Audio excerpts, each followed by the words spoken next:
Hello traders, Gary Wagner here, approximately 11:30 in Honolulu, 5:30 in New York on Monday, the 19th day of March 2012, and this is the daily report for gold and silver. We have higher pricing across the board in the precious metals markets today, up about $3 in gold. As you can see, current print roughly around 1663, just below $32 per ounce. Ask bid spread would put the ask at 33.02. That's up 36 cents approximately on the day. Platinum, which has overtaken the price of gold, 1680, 1685 bid-ask spread. That's up about $10. And palladium up about $4 at 703, 710 bid-ask spread. Of course, we did enter a long position in the marketplace in gold. We are in roughly $4 or $5 below this point. The first chart that I do want to take a look at today is going to be a daily chart, 440 minute. And here's what I'm noticing. We can say with not absolute certainty, but with a high level of confidence that we have in fact formed a base, and we have seen our lows. This is around that 1634, 1637 right in here. You can see that we have had a series last week of lows and then higher lows.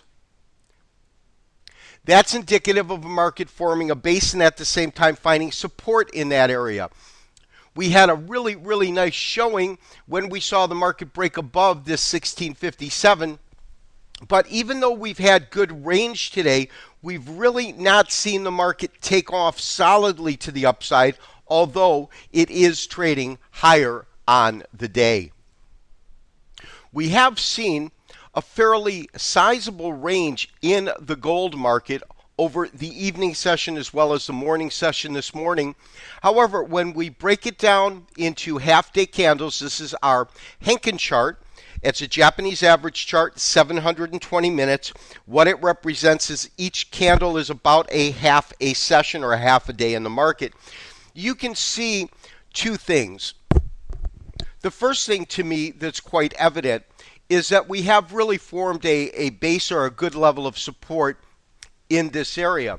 The second thing that I'm noticing is the tact. In other words, the angle in which this market is moving up is not as steep as we have typically seen in the gold market. However, it is definitely moving up. Now, we have seen this on other occasions where it will spend time forming a base.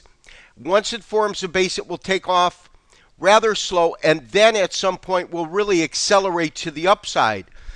The question that we need to ask ourselves here, is this going to be one of those times? Well, we'll just have to see. The verdict obviously is not in yet. I'm certain that my silver traders are wondering why we're still sitting on the sidelines. I am simply looking for a close above $33 per ounce. My belief is once we see that close above $33 an ounce, that will indicate that we have seen the last of the correction in silver. And realize silver is a lot more volatile than gold. It has a tendency to move up quicker, but also move down quicker. So I do want to be a little bit cautious. And as I said, I am simply looking for a move above $33. We're looking at our daily chart. And you can see that we are going into a buy mode in the silver. We've had this series of higher lows. We have our doji-like candle. That's that pivot point or reversal point, and on today's trading activity we are getting what I like to see, which is the absence of tails and the candle size is getting larger. Now realize we've had such drastic down days that when we relate the candle size to these down days, it's not going to look as big as it typically would, but we've got a nice move to the upside in silver. Traders, at some point, if we continue to see this market move through the afternoon session, we'll probably enter this market from the long side. This has been Gary Wagner, wishing you as always good trading. We'll talk to you tomorrow on Tuesday for another daily update and review. Bye-bye.